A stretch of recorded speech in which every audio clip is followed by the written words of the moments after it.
The most destructive boxer is back, ready to fight this weekend. And will this finally be the win to set up a fight for undisputed at light heavyweight? Or will Callum Smith foil Arthur's plan and be the one fighting Dimitri Bivol instead? Let's find out.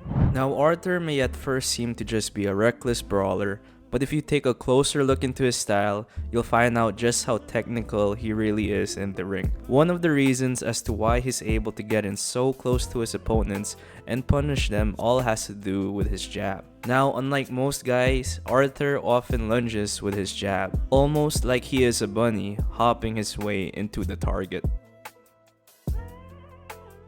He uses this as a means to really back up the opponents to the ropes, even if they have quite a distance from it. I mean, just look at how far he can reach with this lunging motion. From completely out of range, he's able to break the distance to the point wherein he can set up a straight punch. He will also mix up his lead hand with a gazelle hook at times. This lunging, bouncing movement of his jab also plays into his footwork as well. Artur is surprisingly quite mobile and light on his feet and uses this as a means of defense. Defense is perhaps the last thing you would expect from a guy with a 100% knockout ratio, but if you really look into his fights, you'll see just how much of a factor his footwork is.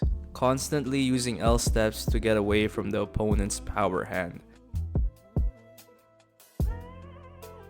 Utilizing lateral movement so he's not in the same spot. This was perhaps most evident in his fight with Joe Smith, wherein when he was faced with another big puncher, instead of just brawling it out, he displayed great defensive footwork, using the L step once again to get away from the power hand, so Artur can create an angle wherein he can land his cross easier than Joe can.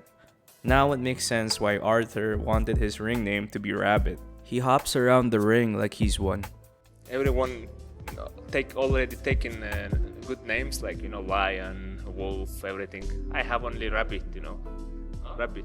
He also breaks the gap by throwing even while switching stances. The great thing about this is that even when the opponent steps back, Arthur's switching of stances still puts him in an angle wherein he can land a punch from the hand the opponent would least suspect.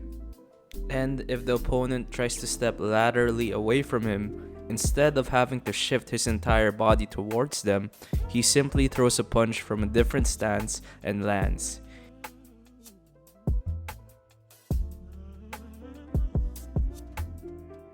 Even if you do get Artur in trouble and have his back against the ropes, he is a master of turning this around. Literally. He will use his hook to turn your own momentum against you, and before you know it, now you're the one on the corner. This could prove to be troublesome for Callum since he often frantically throws combinations when the opponent is backed up. Before he knows it, he's the one going to be backed up in the corner instead. Perhaps the biggest thing that separates Artur from everyone else is that he has the ability to create knockdowns from a very short distance, whereas Callum needs to put his entire being into his punch. Artur looks like he is barely trying and still hurting guys. This is what I like to call the George Foreman type power. Very heavy-handed and slow, but it doesn't need much to hurt you. If there's one thing Callum can exploit though, it's that Artur leaves himself open to the left hook when attacking. Artur's lunging may be good at breaking the distance, but it does leave him vulnerable to the left hook. This was also the punch that gave Artur his biggest knockdown, and Callum's best punch is just that. If he could time it perfectly against Artur, then maybe he could hurt him.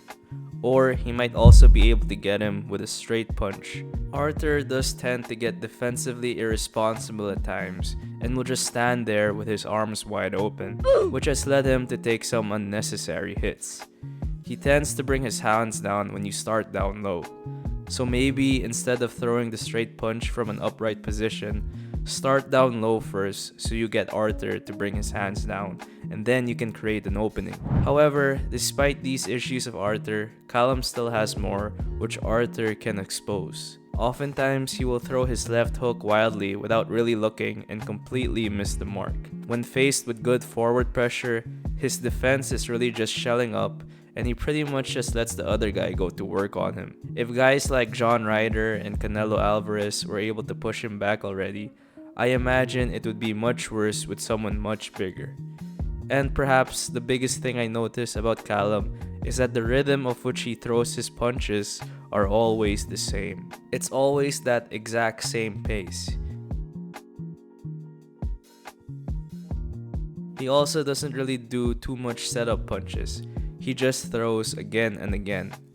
As compared to Artur, who will touch you up a bit and then throw a hard shot in between when an opening presents itself.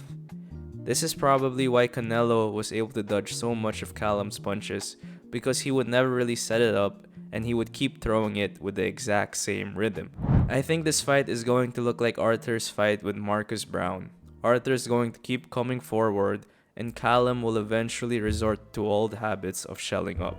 Once that happens, Artur will just go to town on him. Artur just has a lot more varied tools in his arsenal that I don't see Callum beating. The way I see Callum winning though is if he lands that perfect hook or straight counter as Artur is coming in. The world of boxing is always full of upsets, so let's not count him out just yet, and I'm still really looking forward to this.